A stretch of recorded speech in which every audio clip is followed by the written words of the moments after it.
The moonlit kingdom was silent under the silver glow of the rising moon. Its towers and walls shimmered with an ethereal light, making the entire castle look like it was carved from the night sky. Within the grand throne room, nobles gathered, their whispered laughter and hushed conversations echoing against the cold stone. Tonight, a gift was to be presented to the Alpha King, one that they expected would humiliate and amuse them, a joke at the king's expense. At the heart of the court sat the Alpha King, a figure of power and fear. He was tall, his presence commanding, with eyes like midnight fire that seemed to look straight into the souls of those around him. He did not smile often. Those who tried to deceive him or mock him often left wishing they had not. And yet, beneath that stern exterior, there was a sense of loneliness, one that even the grandest of halls could not fill. The nobles, confident in their plan, presented the broken Omega. She was brought forward quietly, cloaked in simple garments that did little to hide her fragile frame. Rumors had spread of her curses, her weakness, her inability to produce heirs. The whispers painted her as an unwanted, unlucky soul. The court had expected laughter, mockery, and the humiliation of both the king and the Omega. But when the king's gaze fell upon her, a strange silence filled the room. He did not laugh. He did not sneer. He studied her with an intensity that made the Omega's heart skip a beat. Her hair fell in messy waves around her face, and her eyes, though wary, burned with a quiet fire that none in the court seemed to notice. She did not cower, though every step she took felt as though she were walking into a storm. "Bring her closer," the king said, his voice low and steady. Even his words held weight, echoing through the hall. The courtiers shifted uneasily. This was not the reaction they had expected. The Omega, hesitant, moved forward. Her eyes flicked across the room, catching the snickers and sideways glances of the nobles. She felt their judgment like a weight on her shoulders, but she straightened, refusing to bow her head. Somehow, she sensed that this king, this figure everyone feared, saw something that others did not. "You are the one they call broken," the king said, his gaze piercing. "Is that true?" The Omega hesitated. Her lips trembled, but she answered honestly, I am not strong. I have been cursed. I am flawed." The king's eyes softened, though a shadow of darkness lingered in them. "And yet, here you stand before me," he said. "There is courage in standing, even when broken.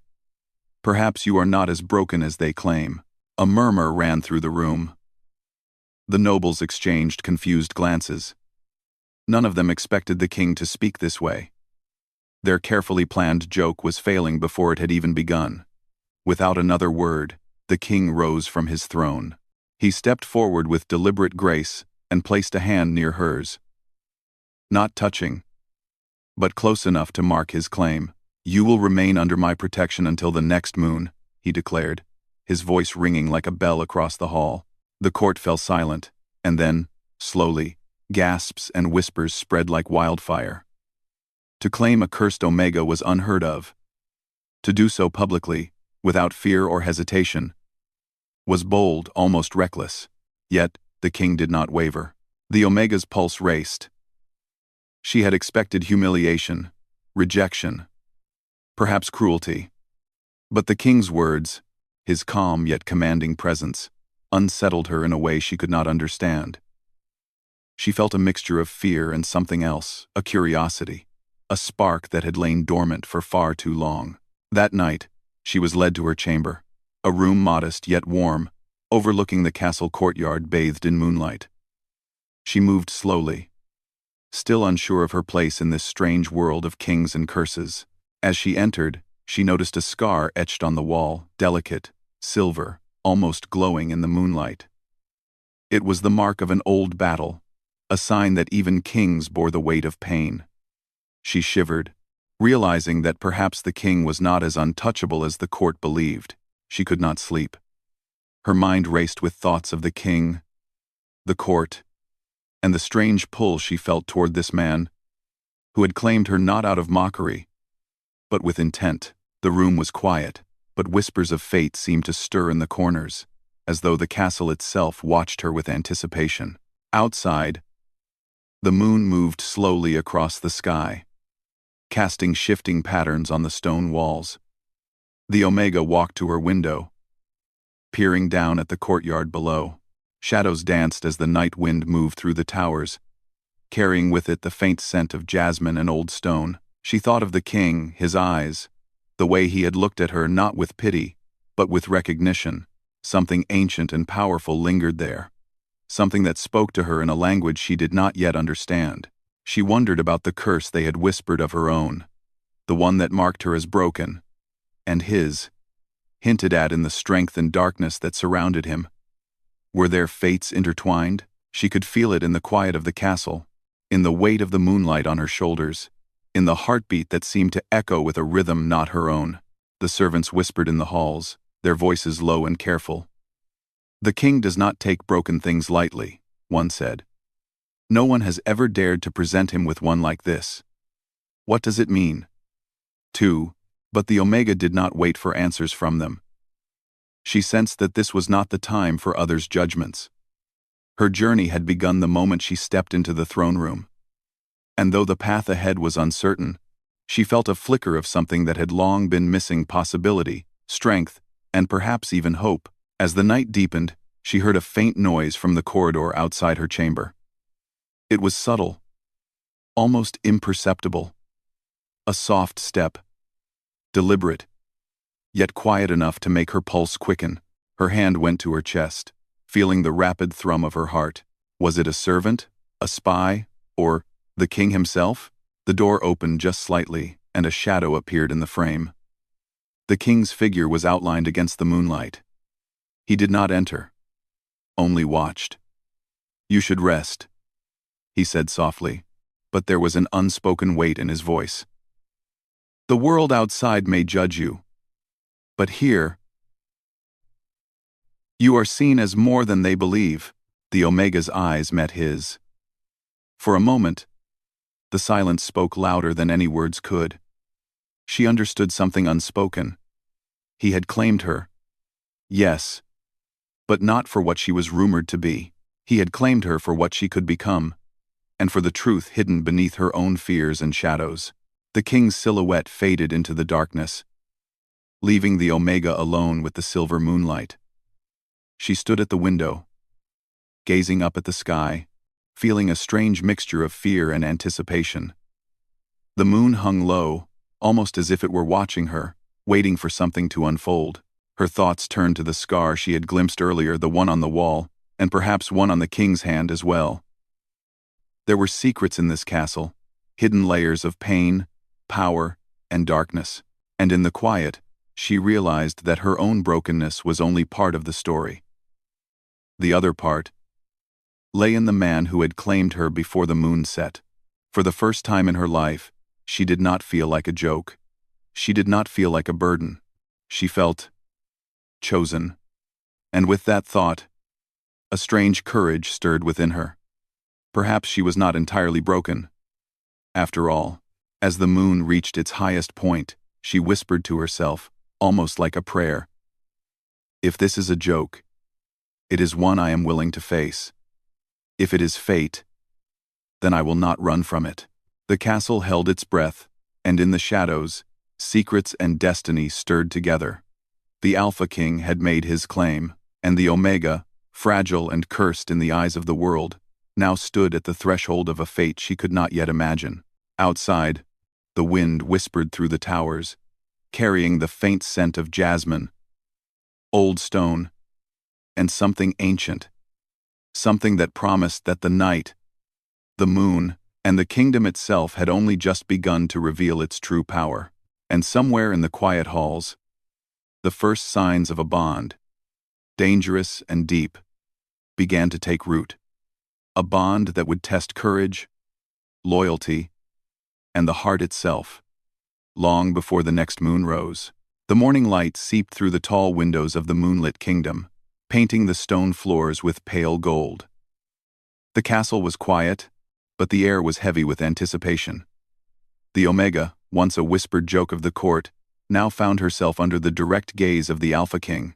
He had claimed her not as a gift, not as a burden, but as something much more. Something that unsettled the nobles and ignited a strange, silent tension between them. Her chamber door opened abruptly, and a shadow fell across the floor. The king stepped inside, tall and imposing. Yet there was a subtle softness in his presence that made her heart beat faster. "The day begins," he said simply. "You will train. There is much you must learn if you are to survive this kingdom. And yourself." The Omega nodded, unsure what he meant.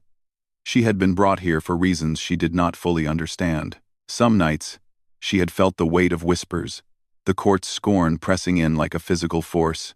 But in the king's presence, the air seemed different, thicker, more alive.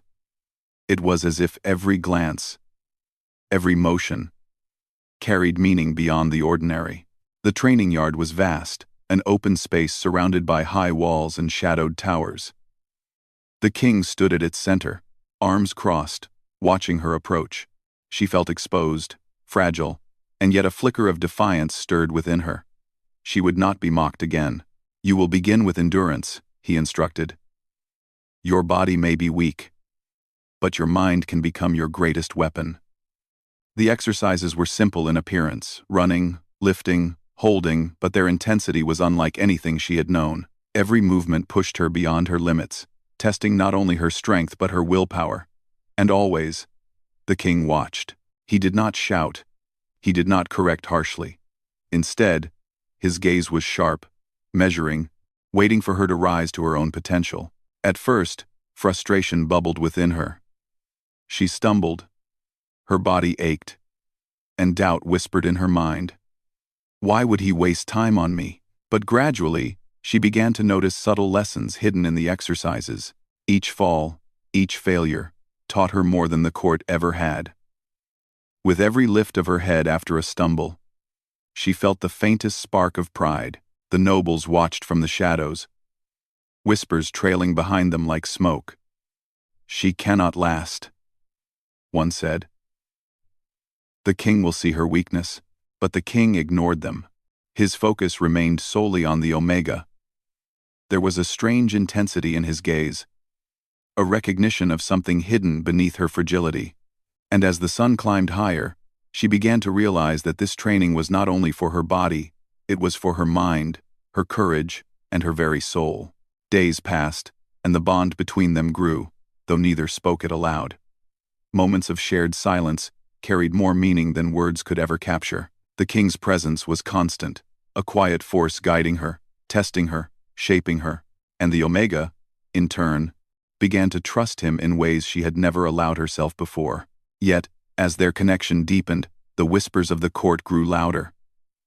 Some nobles plotted openly, scheming to humiliate her, to expose her as the weak and cursed soul they believed she was. But each attempt was met with subtle intervention from the king, a look, a command, a presence that turned their schemes into shadows. One evening, as the sun dipped below the horizon, casting the castle in deep orange and purple hues, the Omega found herself alone in the castle's east wing. She wandered, drawn by a quiet pull, until she came upon a hidden chamber. Its door was carved with ancient symbols, faintly glowing in the fading light. Her hand trembled as she pushed it open. Inside, the chamber was filled with artifacts, relics, and old books that smelled of dust and magic.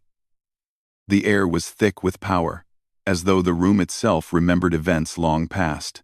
At the center lay a mirror, tall and silver, reflecting not only her image but something else.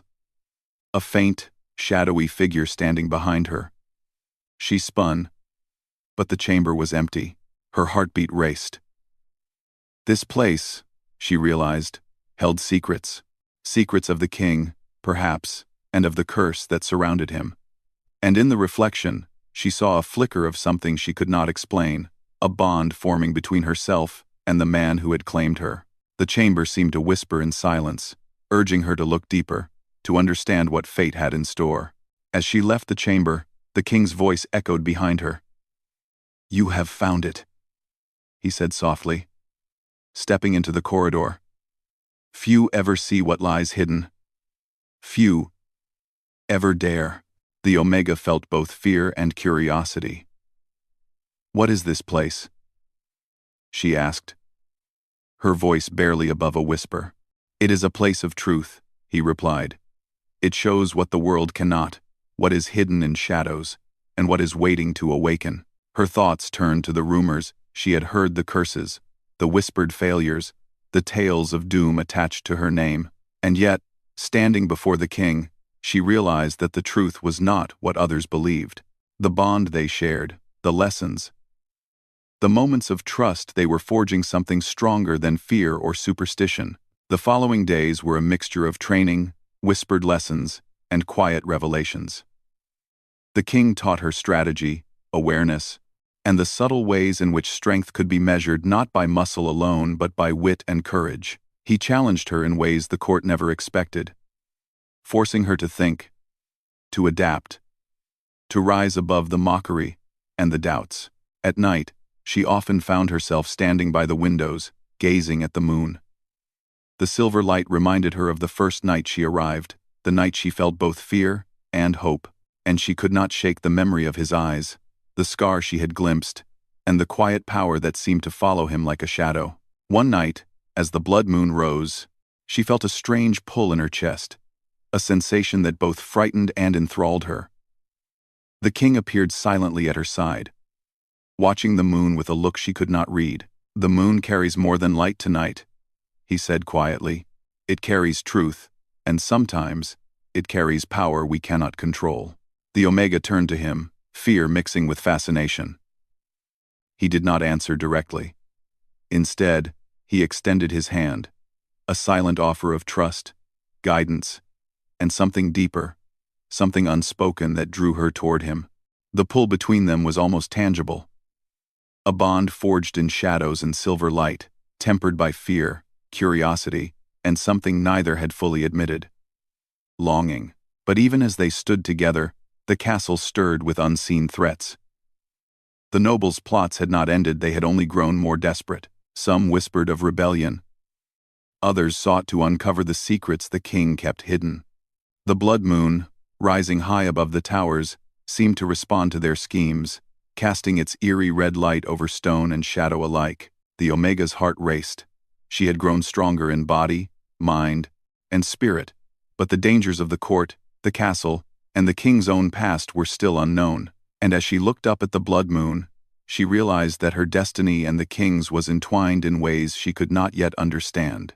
"You are ready," he said finally, his voice low and steady, yet carrying a weight she felt in her bones. "But ready does not mean safe.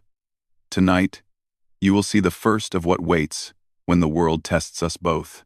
The wind howled through the towers, carrying the scent of jasmine and ancient stone. Shadows shifted in the hallways. The blood moon reflected in her eyes, and she felt a sudden surge of courage and fear. Whatever awaited them, she knew she could no longer hide from it. The king had claimed her, yes, but in doing so, he had drawn her into a world of danger, power, and a bond that could not be broken. As the moon reached its highest point, a sudden movement caught her eye, a shadow crossing the courtyard below, swift and deliberate. The king's hand brushed hers, a subtle but unyielding reminder of his presence and protection. "They are coming," he said, his voice calm but firm, "and we must be ready."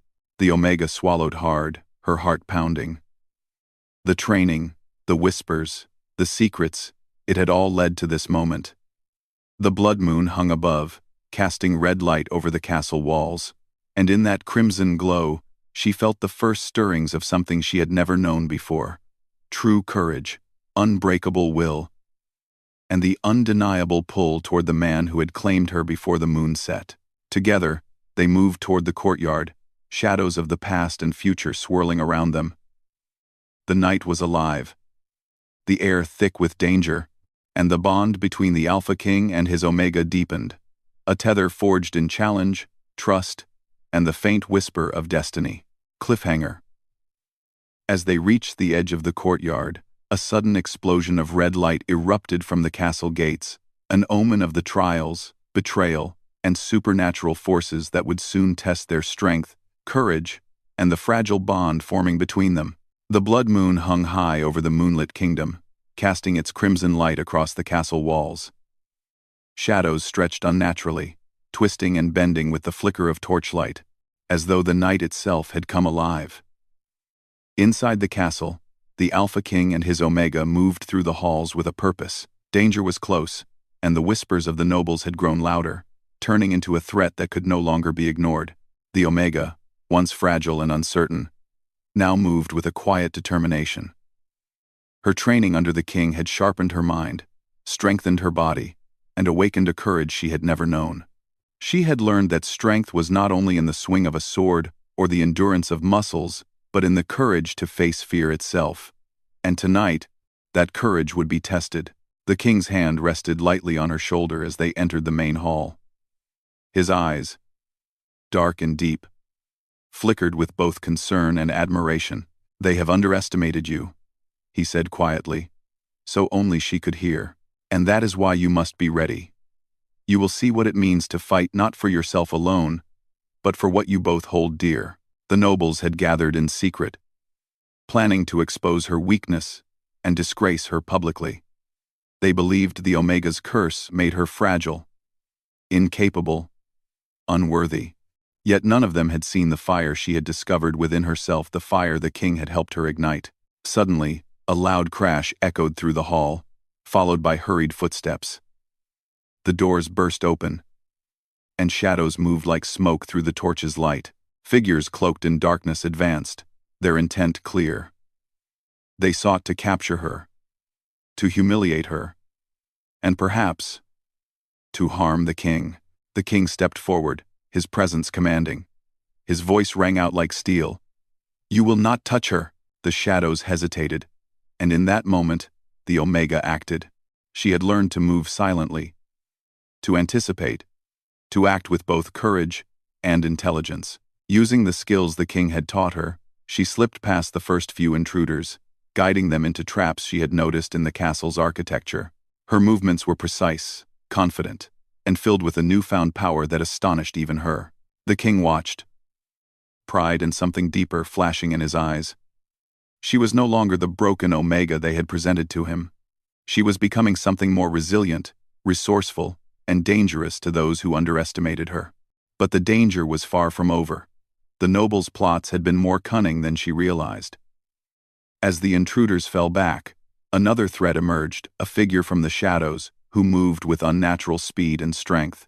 The king confronted them immediately, his own power rising in response to the blood moon's light. His body seemed to shimmer with an energy that was at once terrifying and awe-inspiring, a reminder of the curse he bore and the strength it granted him. The Omega's heart pounded. She had never seen the king unleash his full power.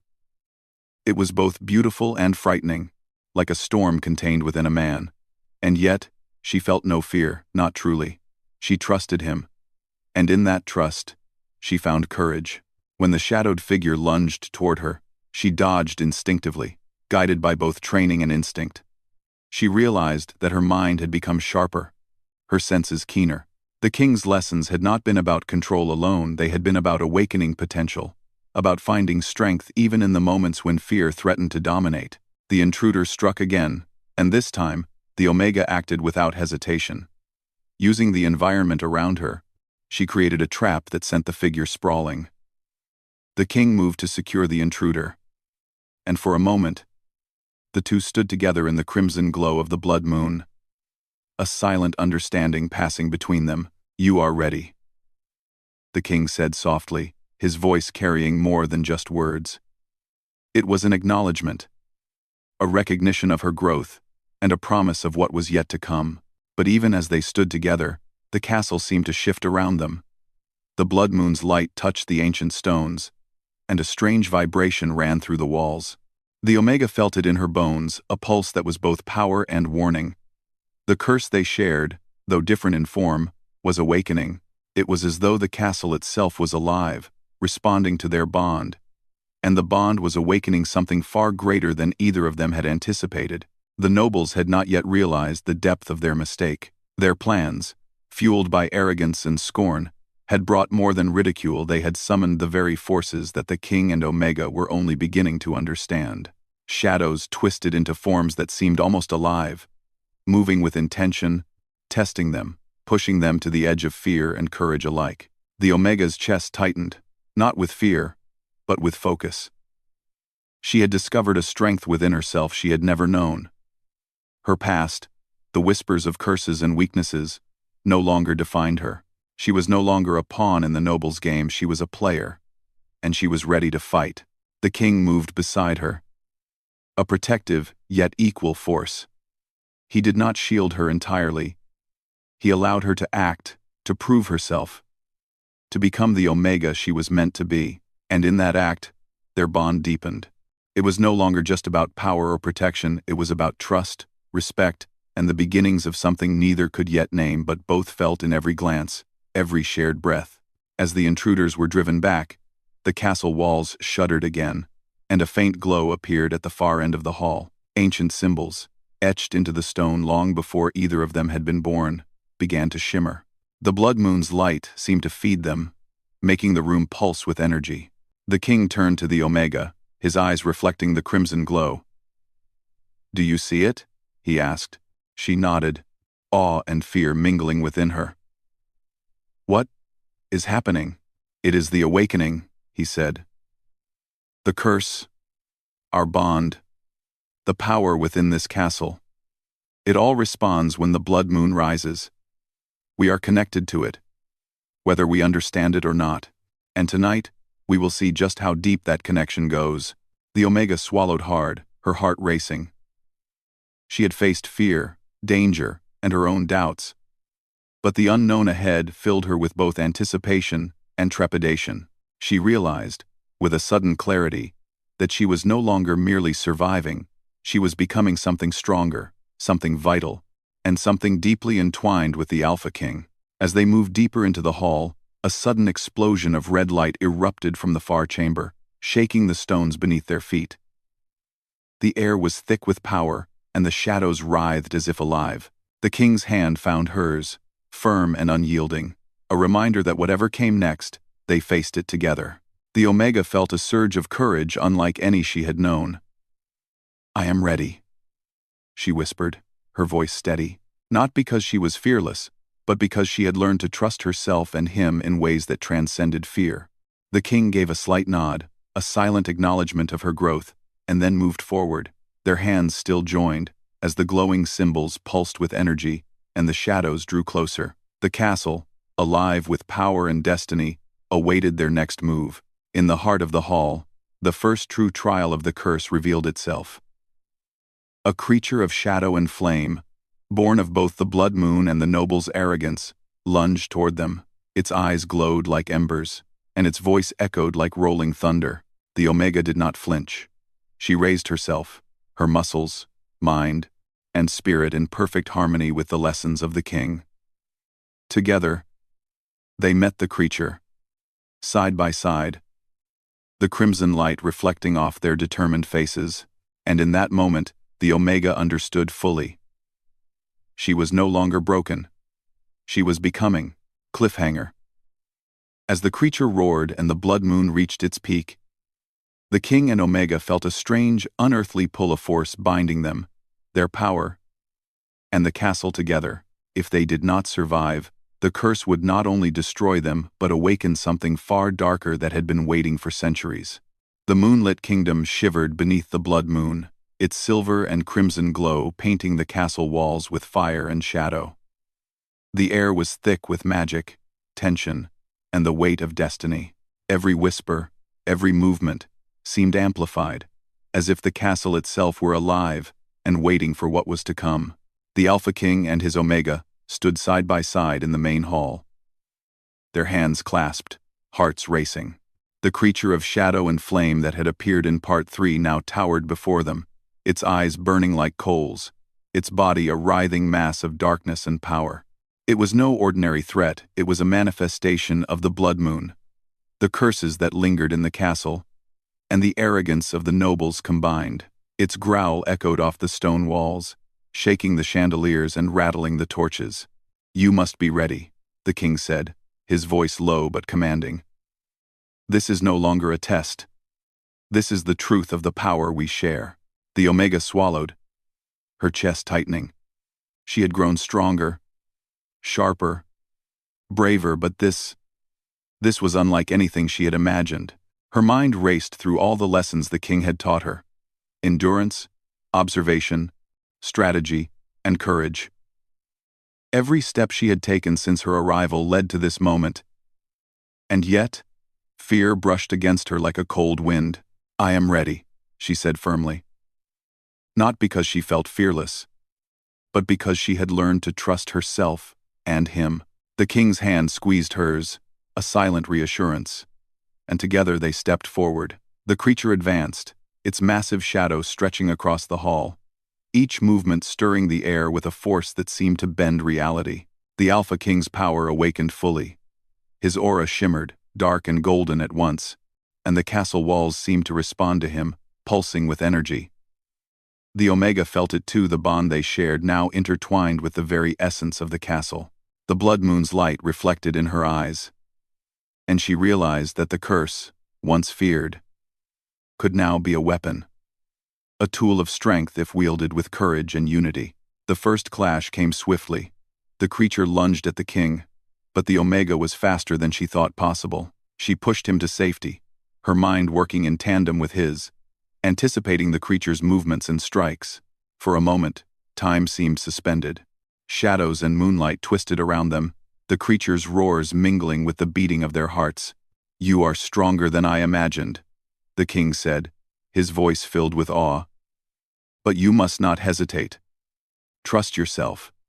Trust yourself," the Omega nodded. She had once believed herself broken, weak, and cursed. Now, every movement she made, every decision, was a testament to the growth she had earned. She could feel her own power awakening, subtle yet fierce, and it resonated with the king's energy. Together, they were no longer two individuals, they were a force, united in purpose and bond. The creature struck again, faster and more violently. The Omega ducked, rolled, and countered, using the lessons of agility and strategy she had learned in the past weeks. The king moved with precision beside her. Their attacks synchronized as though they were extensions of one another. The hall seemed to respond to them, the torches flared brighter, the shadows twisted, and the ancient symbols on the walls shimmered with energy. But the creature was relentless. Its shadow stretched, its flames licked at the stone walls, and its roar shook even the Alpha King. It was testing them, pushing them to their limits, seeking to exploit fear and weakness. The Omega felt a pang of doubt for a moment, but she closed her eyes and drew a deep breath. She remembered the first day she arrived, when she had been presented as broken. She remembered the whispers, the mockery, and the fear. And she remembered the king, calm and unwavering, who had seen something in her that no one else could. "I am not broken," she whispered to herself. "I am becoming." The moment she embraced that truth, a surge of power coursed through her veins. Her movements became sharper, faster, more deliberate. The blood moon's light seemed to respond to her courage, casting a glow that intertwined with the king's aura. They moved as one, striking the creature with precision, anticipation, and power. The final clash was inevitable.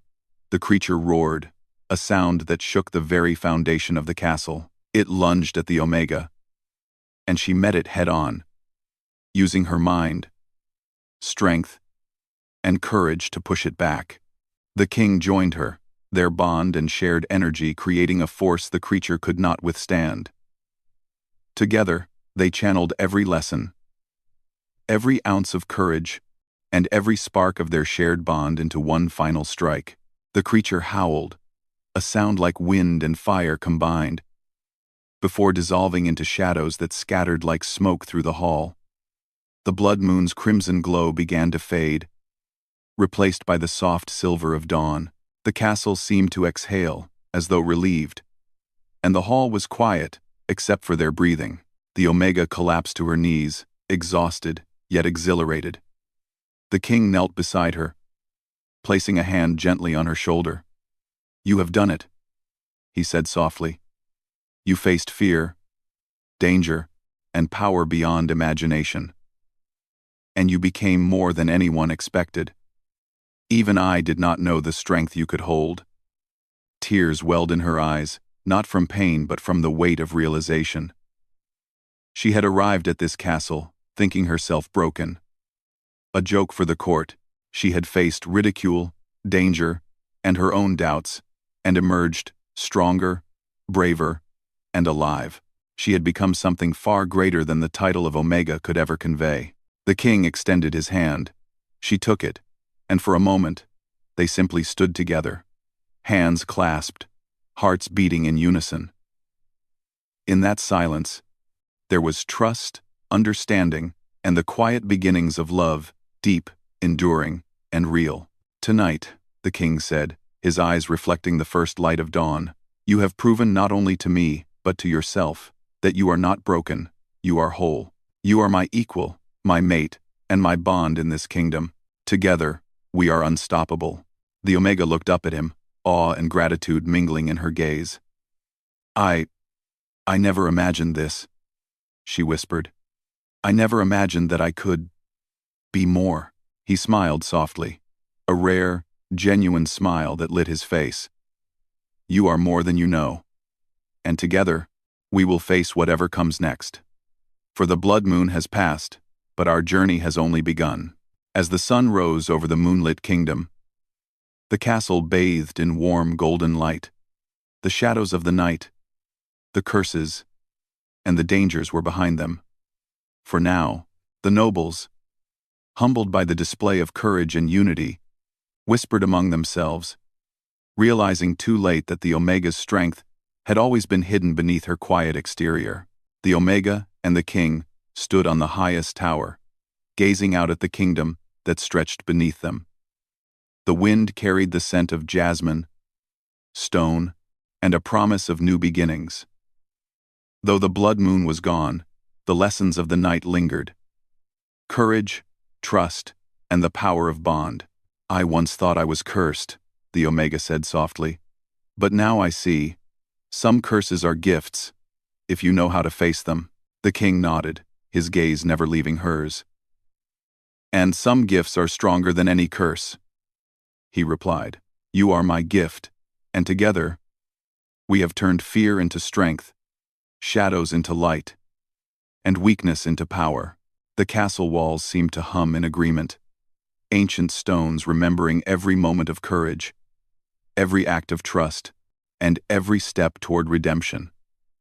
The Omega had faced her own fears, the king had shared his own burdens, and together, they had emerged victorious not just in battle, but in spirit. For the first time, the Omega understood what it meant to be whole. She had been called broken, mocked, and underestimated. Yet she had discovered the depth of her strength, the power of her courage, and the unbreakable bond she shared with the Alpha King. And he, too, had been transformed not just by his own power, but by trust, compassion, and the love that had quietly taken root. The kingdom, now bathed in the soft light of dawn, seemed to welcome them as equals, as partners, as something greater than titles or curses. And as they stood together, hands entwined, they knew the truth. The moon, the shadows, the trials, they had all been part of a journey toward redemption, unity, and love.